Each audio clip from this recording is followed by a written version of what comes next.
We're back with another edition of the Waiting for Next Year podcast, brought to you by Evergreen Podcast. Live on Facebook, Twitter, Periscope, YouTube. Tonight, we are joined by 11 Warriors Colin Hass-Hill to once again talk about Ohio State basketball and the NCAA tournament as a whole, because it is one of the best times of the year in sports. So, yeah, last time I had Joey Lane on, who's a former Ohio State player, and tonight I figured I'd get Colin on, get more Ohio State info, and just talk hoops. I mean, this is the best time of the year, like I said, so you can never talk too much college hoops this time of year. Colin, I appreciate being on. I probably don't have the 3-point jump shot that Joey Lane does, but I appreciate being on nonetheless. Yeah, I mean, last year we thought it was going to happen, and then COVID had other plans, so there was no NCAA tournament. This year, there's not only an NCAA tournament, but it's going to look different. But I feel like Ohio State has a legit chance to make some noise, which is, I mean, this is already one of the best times as a sports fan, just because there's college hoops on for like 12 hours a day in a 2-day stretch. Mm-hmm. But with Ohio State actually looking good and maybe being able to make some noise, it just makes it so much better, I guess. What are your thoughts on the Buckeyes going into the tournament? Considering, I mean, injuries have played a part in their struggles recently prior to the Big Ten tournament, but just like, how has the Big Ten prepared them for the NCAA tournament as a whole? It's funny because, if we had conversations on a weekly basis for the last 3 weeks or so, we would probably pretty much just run the gamut of, probably a month ago, I would have said, are we talking about them as one of the 2-3 best teams in the country? And then we get to a point where they lose 4 straight, and it's like, it was hard to evaluate what the team was, because I think before that stretch, you were wondering what this team's ceiling was. I think maybe we learned a little bit about that, but the way they bounced back in the Big Ten tournament, I think told you a lot about what this team has and what this team can be as well. I think you're right. Like, I think that this is an opportunity for Ohio State to get far in the tournament. It's been a while since they've made it to that second round of the NCAA tournament. I think they're due back, and I think that, to be quite honest, it would be a pretty big disappointment this season if they don't get there. Obviously, I don't think it's not like any path in NCAA tournament's easy, but I think that the path ahead of them is doable. At least I think that this path could have been worse. If you're looking at an Oral Roberts team that's really good as a 3-point shooting team in the first round, but has zero size, is atrocious defensively. It's not a team that Ohio State should lose to. If you look at the second round games, like, I think Florida and Virginia Tech are both solid teams, yet also both beatable teams. And then, then it starts to get more challenging, whether it's Arkansas or Texas Tech up next and Baylor in the Elite Eight. There are some really tough games ahead, but I look at this path and I think, like, you can envision Ohio State getting to the Final Four or even the national championship, which is, like, it's important to state, just because it wasn't that long ago that people were wondering about whether this team actually could get there. Yeah, I mean, it wasn't too long ago that Thad Matta was let go, or whatever you want to say, he resigned, and everyone thought, what's going to happen to Ohio State basketball? And now it seems like Chris Holtmann not only has them back in the national landscape, but they're one of the, I mean, I guess in a year like this, it's tough to say that they're one of the best teams in the country, because they went from like a top 4 team, like you said. 2 weeks ago, it looked like they were going to be a surefire number 1 seed, and then they lost 3 or 4 straight, and then they came back, obviously, in the Big Ten tournament and had 4 games in 4 days. But I don't know. I talked to Joey about this last night too. Dwayne Washington and EJ Liddell, Ohio State will go as far as they take them, but I feel like this team is so deep and they're so talented that you don't need Dwayne Washington and EJ to always put up 20 and 25 points a night to win a game. I mean, when you have Justice Sueing and then CJ Walker and Kyle Young, if he's healthy, if and when he's healthy, Seth Towns, who has been a shell of himself, but he's shown glimpses of dominance. I mean, when you have such a deep roster, that's what you need in March, right? Yeah, I think to an extent I agree. The one thing that I would say, though, is that I would have agreed a lot more a month ago. And I think that the past little stretch has maybe made me go the complete opposite direction, because I think I've seen what Dwayne Washington is developing into, and I've seen what EJ Liddell is when he's really good, and I've seen Chris Holtmann tighten the rotation a little bit, and the importance that I think CJ Walker is going to have in the postseason. The same with Justice Suing. I quite honestly, I think those guys are probably going to take them to their heights and how far they can go. I think that the role players are going to be important, especially situationally. When you look at the 3-point shooting that Justin Orange brings, the defensive ability in Musa Jallow, and like you mentioned, the shot making ability and the offense that Seth Towns has. I think those guys are important, and I don't want to diminish their impact, but I think Chris Holtmann has tightened his rotation for a reason, and I think a lot of that's because he's going to rely really, really heavily on some of those guys up front. And to be quite honest, I'm just looking at Dwayne Washington, and sort of my process of figuring out how far I want to pick Ohio State to go in the tournament is a lot about do I believe right now that Dwayne Washington is an All-American type of player, which is a little bit crazy, I think, to some people, but if you look at his recent stretch, I think over the last 2.5 months, he's been playing at a level that I think you can at least have that kind of conversation. And I don't know, I think Dwayne Washington is playing at such a high level right now that I think you can get a little bit maybe over your skis with him. But I actually, to your point, I think the depth is important, but I do look at sort of those frontline guys as maybe even more important to this team in March than I would have said maybe a month or two ago.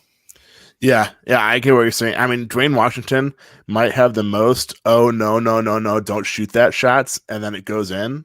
Mm-hmm. I mean, I don't know if there's a tracker on that, but he has to have so many. I mean, even in the Big Ten title game against Illinois, he had at least 2 or 3 of those, where when he's on, he's one of the best offensive players in the country, but when he's off, I feel like he still thinks, I mean, I'm not knocking him, but shoot or shoot. So I feel he needs to be on in order for Ohio State to, they can beat the Oral Roberts of the world, but I think in order to have a chance against Baylor and even Arkansas, Dwayne Washington has to be on. Well, even if you look, team is deep. I mean, even if you look at the matchups coming up, in the second round, they could play Trey Mann, who's a first-team All-SEC guard. In the Sweet 16, they could play Moses Moody, who's a potential lottery pick, or they could play Mac McClung, who's the Big 12 newcomer of the year. The Elite Eight, they could play, what a Baylor backcourt that a lot of people think is the best in the country. In the Final Four, you could look at another matchup with Io, or you could look at Miles McBride from West Virginia, Quentin Grimes from Houston. There are just a lot of really high level guards that Ohio State's going to see if it's going to make it far in the tournament. And that's why I look at Dwayne and say, you don't want to make this a one-on-one matchup. And, Chris Holtmann talked a little bit about that this week. But if you're going to compare stat lines at the end of the night, for a lot of these games, it's going to be really important for Dwayne Washington to be on. And I do think, if you look at Dwayne's numbers, he's shooting 41% from the field this year, 38% from 3. And those are solid numbers. You'd probably want that field goal percentage to be higher a little bit. But I'll say recently it has been higher, and it's been higher consistently. And a lot of that too is it's a lower percentage because he's just a really tough shot taker. And he's a high-level shot maker, but he takes some really, really tough ones, and it's important for Ohio State to hit them. And that's why I think, his ability to get to the rim over the past month or two has really expanded his game further and made him a more efficient player, because that was something that really for a while was lacking with him. And he's shown an ability to do that. And I also think we're probably going to see that a lot, because it's not like we're going to see Ohio State play a Kofi Coburn in the first couple games of the NCAA tournament. You're not going to see some of these bigger centers that have given Ohio State fits a little bit. To me, this is a huge threat for Dwayne Washington, what he can be. Yeah, I know you said recently his numbers have improved. In the Big Ten tournament, so in 4 games, he averaged 23 points and shot 50% from the field and 44% from long distance. I mean, as a go-to guy, that's all you can ask for when he's not only doing that, but then he's also getting to the free throw line a little bit. He's averaging 5.5 rebounds, 2.8 assists. I guess, I mean, it will be hard for him to keep up with that, especially now that teams are going to focus on him in such a tournament that, I mean, that's what you do. Especially, and the defense will get more intense. But if Dwayne Washington can play anything close to what he had in the Big Ten tournament, Ohio State, I mean, the sky's the limit. They'll run into the Baylors of the world who are very good. But I feel like if Dwayne Washington's averaging 23 points a game, along with what EJ Liddell can bring and everyone else like we talked about, the sky's the limit, at least for offensively. We'll talk about them defensively, but offensively, the sky's the limit. I think defensively, they're always going to be a little bit of mess might be too strong of a word, but I might argue it might not be too strong of a word. I think they're always going to have some deficiencies on that end of the court just because of what they are and the parts that they have. But,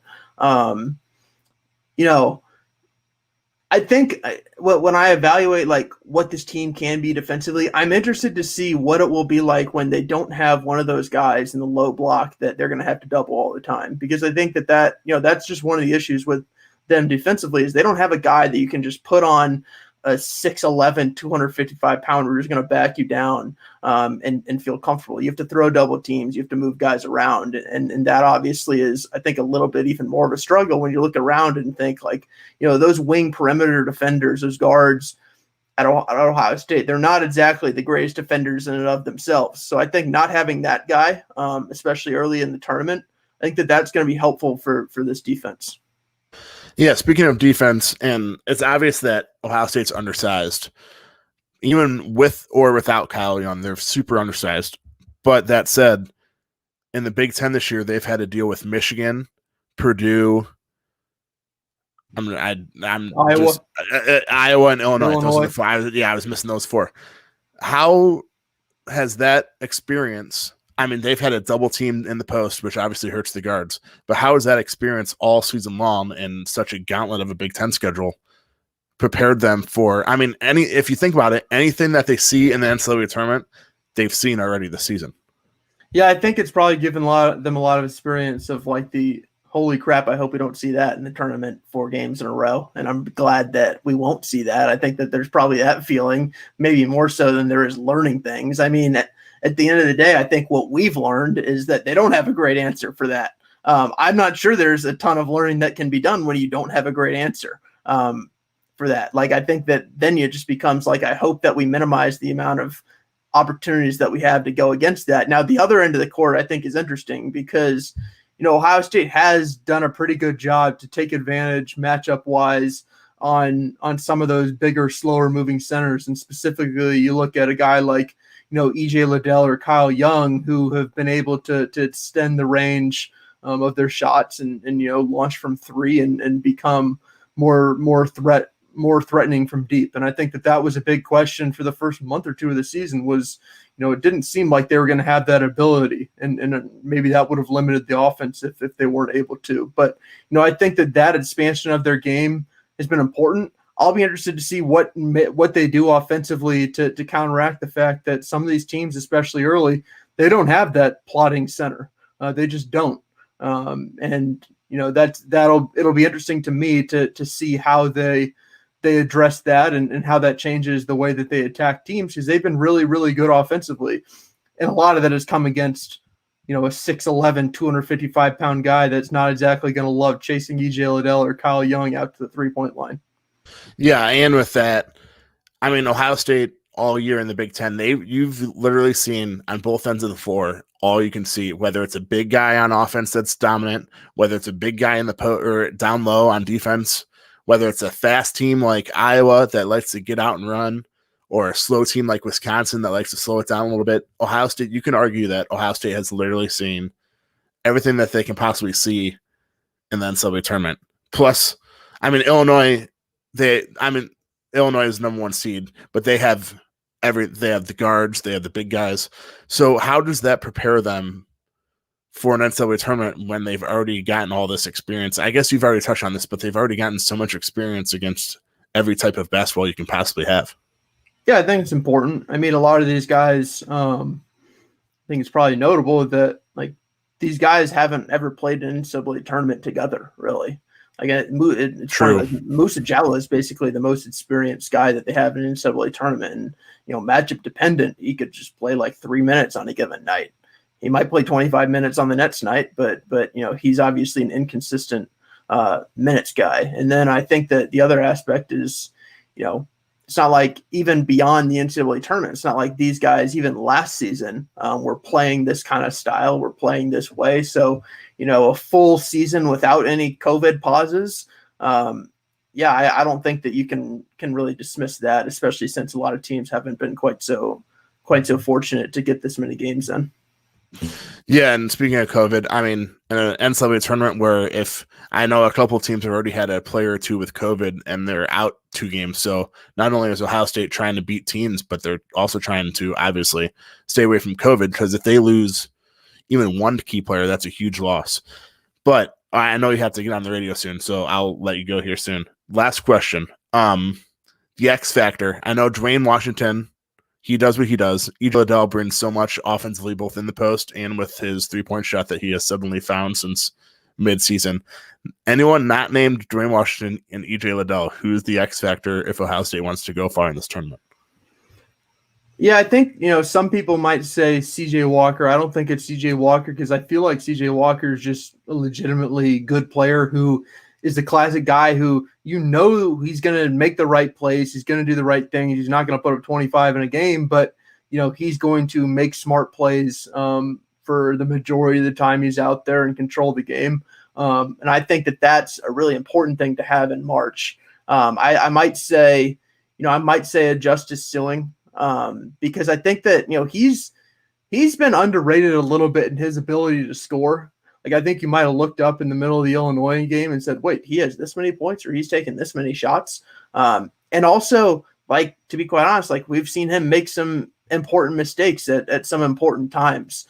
So I think it's important for him to finish games strong. And also, like, he's going to be playing upwards of 30 to 35 minutes a night. But I mean, I can't really not go away from Kyle Young, because I think that, a lot of, there is, to me, a common factor when I looked at the end of the season, and I looked at, the kind of the role players, to me, disappeared a little bit in a way that was maybe a little bit uncomfortable. And I think that Kyle Young and his injury, his concussion, had a little bit to do with that. And to me, when he's healthy, he's really, really important to this team, both on the glass and his ability offensively, which I think, like, it's almost a cliche at this point to just say, like, they don't run plays for him. Like, wow, he can shoot a 3, but, like, he's actually really efficient down low, and he can get his own bucket when they need him to. And his 3-point stroke, like, he's basically a 40% 3-point shooter at this point, which is sort of nuts. So, like, getting Kyle Young healthy, I think that's as important as just about anything else. Yeah, I mean, no one saw Kyle Young and EJ Liddell being so good at 3-point shooting midway through the season, but that's what happened, and it changed. Yeah, it changed the offense so much. But yeah, getting Kyle Young back from concussion protocol again is huge. But yeah, so I'll let you go. I know you have to get on the radio here soon. Good luck in Indy. Go Bucks. Thanks for joining me. See you, Colin.